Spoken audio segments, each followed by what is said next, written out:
Okay, got the Merc pretty much took apart before the starter went, so I had to push this out of the way. Fortunately, I got a second door, so it actually fits in here pretty good. Kind of helps to be a little short truck. Doors, woof, they were a nightmare to get off, but I got all the bolts out without breaking them except for the bottom one down here. And I was able to drill it out no problem, and the threads actually are still good. So, not a problem there. I just still got work to do on the doors. They're a complete travesty.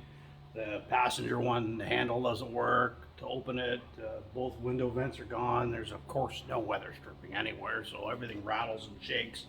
So we have a big order in to get parts for that, because yeah, it's a rat rod, but I want the darn doors not to shake and rattle as I'm driving down the road. Back window was just a plexiglass, so I ordered a glass one. So we'll get a real one in there. Got the box all took off, and the shop is a complete nightmare. There is stuff everywhere. It wouldn't be so bad if I didn't have rust bucket back in here, but you know, things got to be fixed.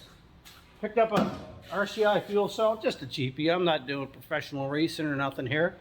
The tank that was in there, that round aluminum guy, was okay. It looked good. I liked it. I was gonna go with it, but I want a fuel sender, and that had no provision for one. 15 gallon? Yeah, 15 gallons. And it's set up for return line.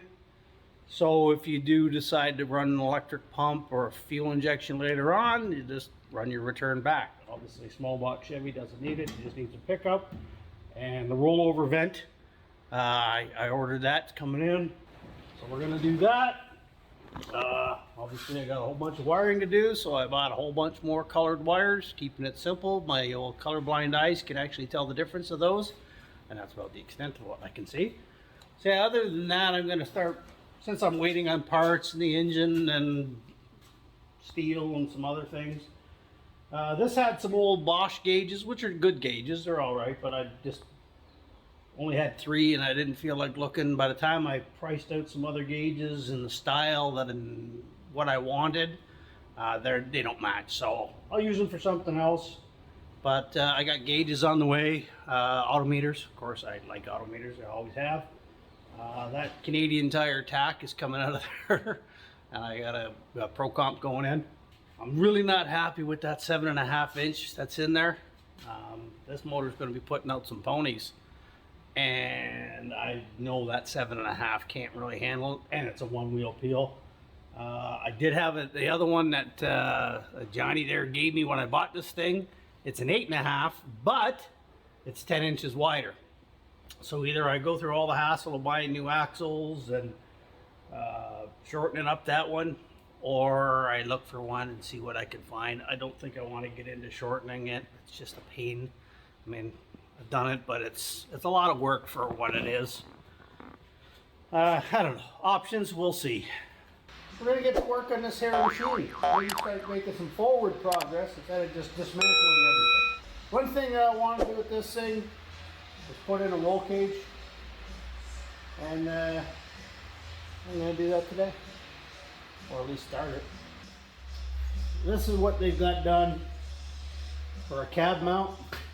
Okay, so you got a 2x2 butt welded up to the side of the body here. And over here, okay, you're using a stock S10 mount with some spacers and stuff in it. Again, it's got a nice big washer, but it's still just body metal. So those things rip out pretty darn easy if you really get this thing in a wreck. Obviously I'm not aiming to get it into a wreck, but I'm not a fan of that. So what I'm planning on doing is putting in a main hoop and using the reinforced area back here, which is where the body mount actually is on this cab. It's actually still on there. It's underneath, not attached to anything, because obviously it's an S10 frame and there's nothing to attach it to. But I'm just going to remove the factory mount, use that as a start point, cut my hole through here, put my roll cage right through, and then attach it to the frame. The first step, however, is to just get to designing and measuring and knowing where my bends are. Like this is just a curve. And that's not exactly something that's easy to bend. You're gonna have to do a bunch of little bends, but I think if I pick a central point and angle it, I can deal with a little bit of a gap. I may even close it up later on, who knows. But for now, we're just gonna pick some points and start going. Yeah, this is gonna be a process.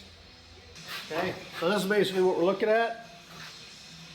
We know that's a 90, 8-degree left, 82 degrees across. All we need to figure out is this measurement, and then this one to the center line of the cab. And then we just mirror it on the opposite side, same angles, and we're done. Well, my first instinct was to unbolt them, but then I looked closer underneath and saw that it's all spot welded, so I need this part of this bracket just plain gone.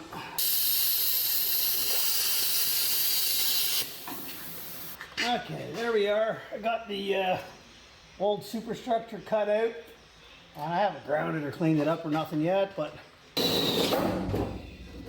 so before I go and put in the roll bar and cab mounts, I'm checking the cab to see if it's even on here straight. And from what I measured to this side, the back of the cab is over 3/4 of an inch that way, and the front of the cab is a 1/2 inch this way. So the whole cab kind of sitting like this. We'll have to fix it. Okay, so we now have 11 1/4 each. The front's off by a smidge. I'll deal with the back first, and then I'll do the same thing. I can turn the cab ever so slightly to get the front right on. There's no body mount in the world that's going to line up that S10 body mount to the truck cab, and the truck cab used a completely different type of body mount.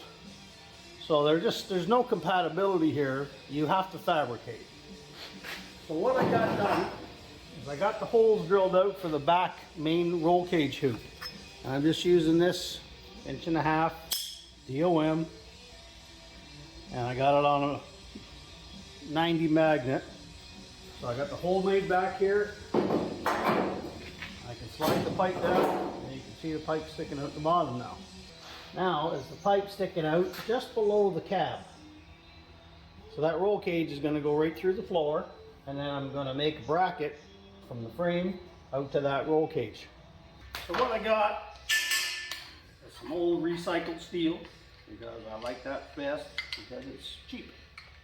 What I'm going to do here, straighten up this edge, measure over what I need, and chop that up.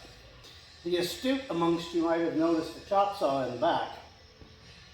It's great for cutting this stuff, but the big 14-inch wheels have a tendency to deflect as you cut. So what you end up with is, you know, the top where you got your line will be good, but the bottom will be over 1/8 of an inch. So that's not what I want, because that just equals a lot of grinding. There's a lot to be said for just doing it manually. I don't know how well you can hear me with all that rain. I'll try and speak up. It's been raining for 3 days, pretty much non-stop. I think I should stop building this and start building an arc. Okay, so here's what I basically got. This is the mount that goes to the frame. Looks like that, notched out on top for a round roll cage tubing. That goes up through the floor at a height yet to be determined. I'll cut it off. At the bottom here, where the original 1950 Mercury body mount was, there's 4 holes, and it's already a fairly well reinforced piece. Obviously, it's where the factory body mount was. What I'm going to do is I got this 3/16 plate I cut out. That'll slide over there, butt up against the floor. I'll weld it in place, and then I can bring it down, TIG weld the whole unit up, bring it back, test fit it again, make sure everything's lined up. Then I'll do my TIGs here, because once that's done, it's in place, it's permanent, and it ain't coming out without cutting. Alrighty, there's everything tacked in. Now we're going to go finish weld it. And anything that isn't perfectly straight at this point, that's what hammers are made for. Well, the whole TIG thing to me is still very new, so try not to judge too harshly. Some NASCAR dude would probably throw up about now, but I'll live with that. Okay, in a nutshell, there's what we got done. You can see the flat plate, and there's going to be room in the four corners for the factory 4 bolts. I'll just have to go up into the cab and drill those down. Welding's not quite finished, but it's good enough to hold it in place for now.